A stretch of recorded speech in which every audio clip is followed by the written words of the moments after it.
Bonjour à toutes et à tous et bienvenue pour ce temps de partage du conseil de la Bible.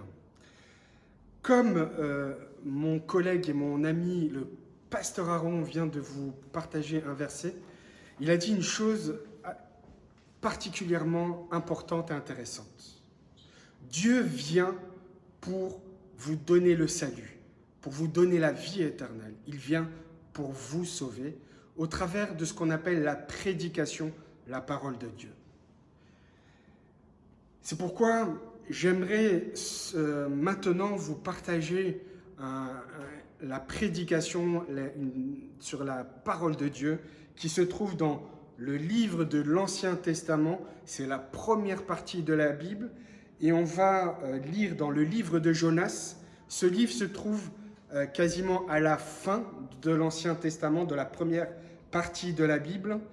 Et pour cette prédication, nous allons lire la parole de Dieu à partir du chapitre 1er, les versets 1 à 3. Chapitre 1er du livre de Jonas, les versets 1 à 3. Je vais lire la parole de Dieu. La parole de l'Éternel fut adressée à Jonas, fils d'Amittai.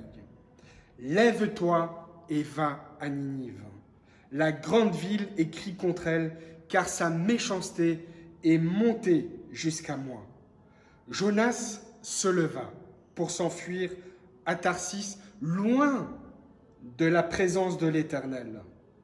Il descendit à Jaffa et il trouva un bateau qui allait à Tarsis. Il paya le prix du transport et s'embarqua pour aller avec les passagers à Tarsis, loin de la présence de l'Éternel. Jonas est un prophète de Dieu.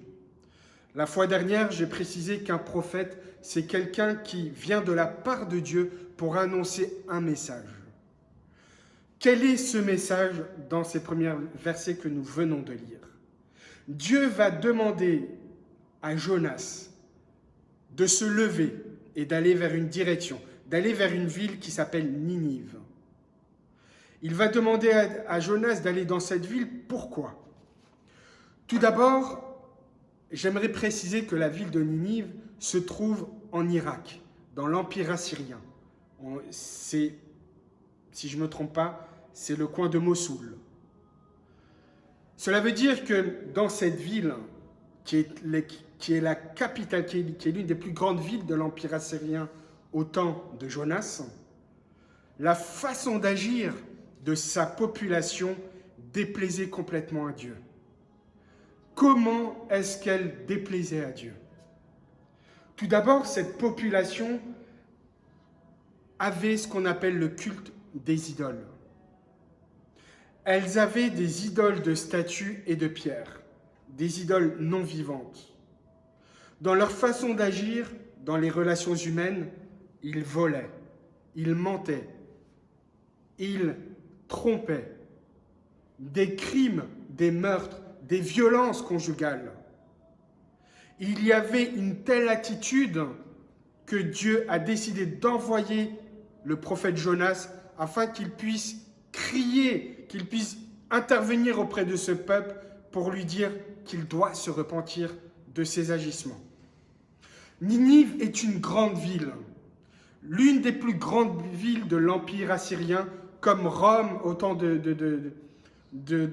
l'Empire romain. Rome était la capitale de l'Empire romain.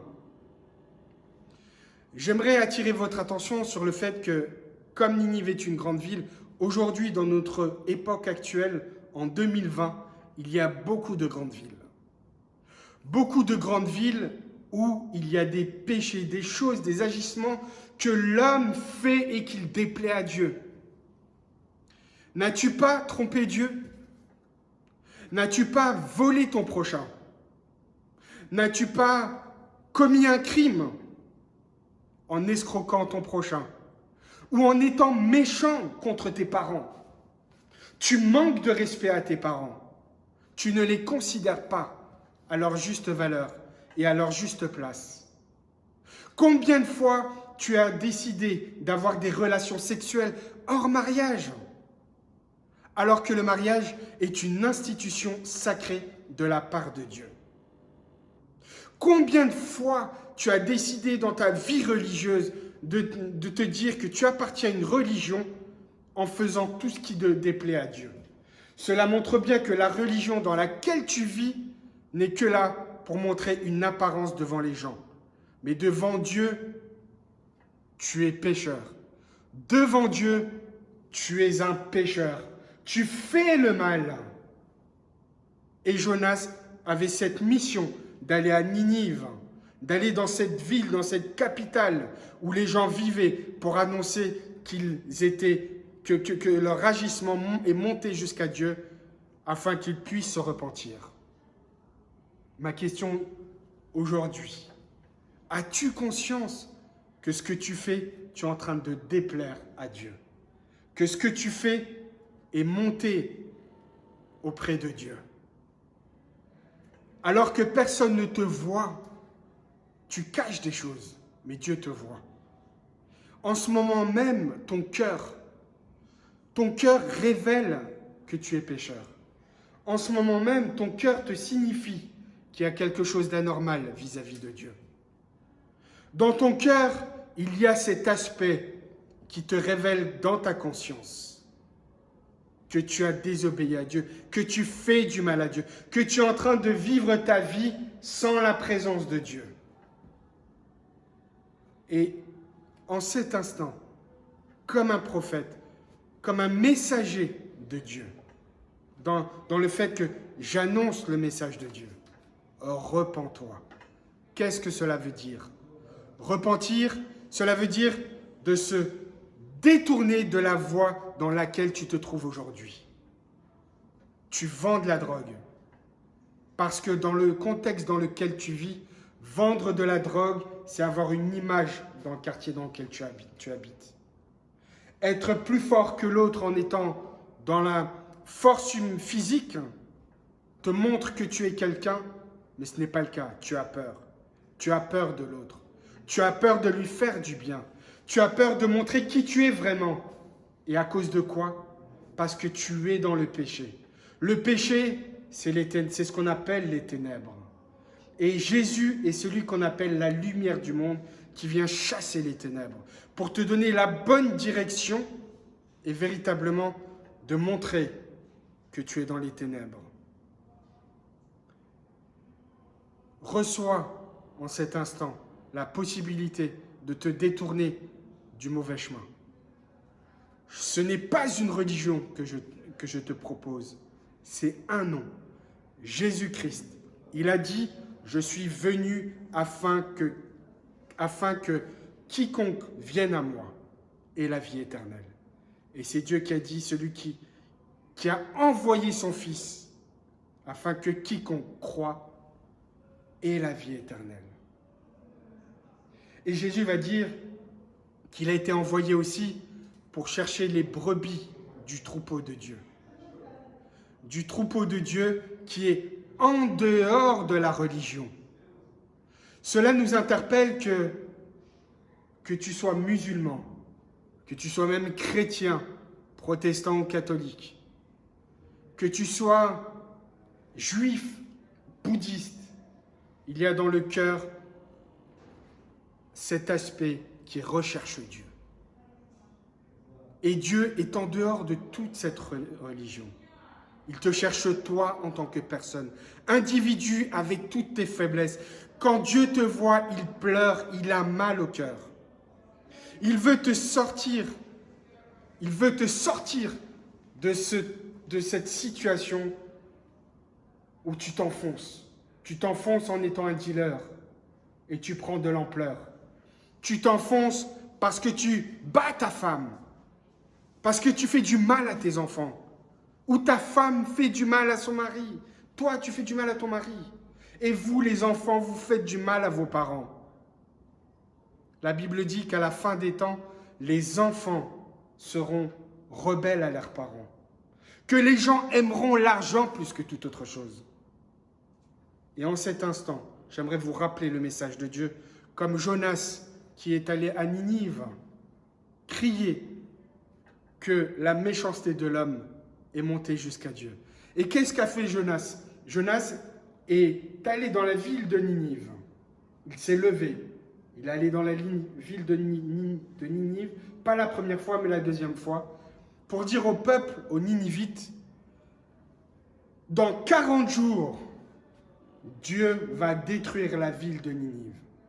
Dans 40 jours, Dieu va détruire la ville de Ninive. Dieu va vous détruire si vous ne vous repentez pas. Waouh, la colère de Dieu. Et j'aimerais te dire que sous la colère de Dieu, Dieu ne veut pas que tu sois détruit. Il veut que tu puisses accéder à cette demande de pardon envers Dieu, afin que tu te détournes de toutes ces philosophies, de toutes ces pensées du monde, de toutes ces méchancetés, de toutes ces mauvaises choses que tu fais sous couverture de l'homme qui ne marche pas avec Dieu. À Paris, à Marseille, à Lyon, à Tokyo, à New York, à Madrid, à Londres, dans toutes ces villes, à Alger, à Casablanca, à Fès, dans toutes ces villes, le péché est là. Beaucoup de gens font ce qui déplaît à Dieu. Et aujourd'hui, j'aimerais te dire que Dieu vient à toi pour que tu puisses lui donner ce fardeau. Ce fardeau où tu vis que par tes propres forces. Jésus a dit, venez à moi, vous tous qui êtes fatigués et chargés, et je vous donnerai du repos. Aujourd'hui, Dieu te donne du repos. Il te conduit dans cette direction. Comme je l'ai dit la fois dernière, la Bible dit que la colère de Dieu demeure sur celui qui ne connaît pas le Fils, celui qui n'accepte pas le message de la bonne nouvelle du salut, d'être sauvé par Dieu.